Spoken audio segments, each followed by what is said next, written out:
Why would you even buy the MacBook Air anymore?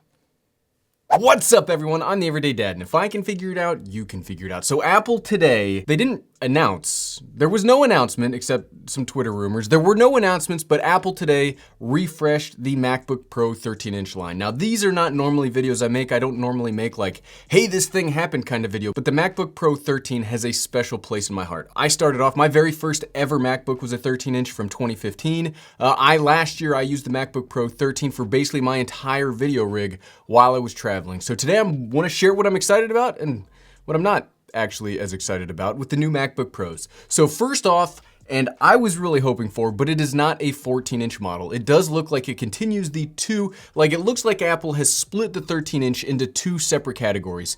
There's the lower end with the same processor it had last year, and the higher end with the new 10th generation Intel processors built into it.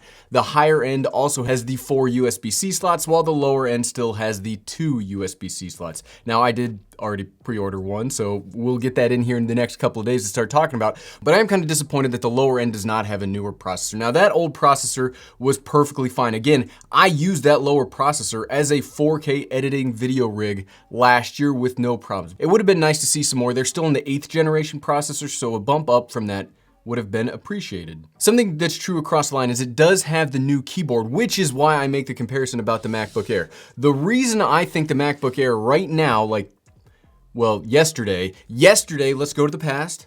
The reason why yesterday the MacBook Air was still worth buying was this new Magic Keyboard that Apple came out with. It is probably the best typing experience that I've ever had on a laptop. I really like what they did with the MacBook Air and the MacBook Pro 16-inch from last year. But now that the MacBook Pro 13-inch gets the same keyboard, I cannot wait. Like I'm so excited. I made a whole YouTube video talking about an announcement, but I'm like, so excited for it to come in because most of what I do on a computer is typing related, and being able to get this kind of typing experience on the MacBook Pro 13, I'm pretty pumped. They can go to 32 gigabytes of RAM, which is pretty powerful for such a small device. And it can go to a 4 terabyte solid state drive, which is more than I have on my iMac right now.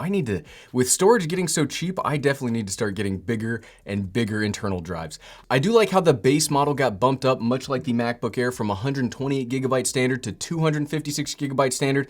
I mean, I think 256 gigabyte is still awfully low. I don't think, like, as a video production person, like 256 is like scraping the bare minimum of doing YouTube stuff. But like 512 would have been nice to see, and you can upgrade to 512 for not that much money, but I always buy base model things. So leave a comment below. What are you excited about? Are you excited about this announcement? Are you disappointed by this announcement? Are there things that you would like to see me make videos about? Because again, I did pre-order it and it should be here the next couple of days. Leave a comment down below. I'd love to know your thoughts. And if you liked this video, maybe you would like to see if you still just want the smallest and lightest computer you can get, maybe you'd like to see if you could use this base model MacBook Air as your only video editing computer. And you could find that video by clicking here. Click, click, click, click, click, click.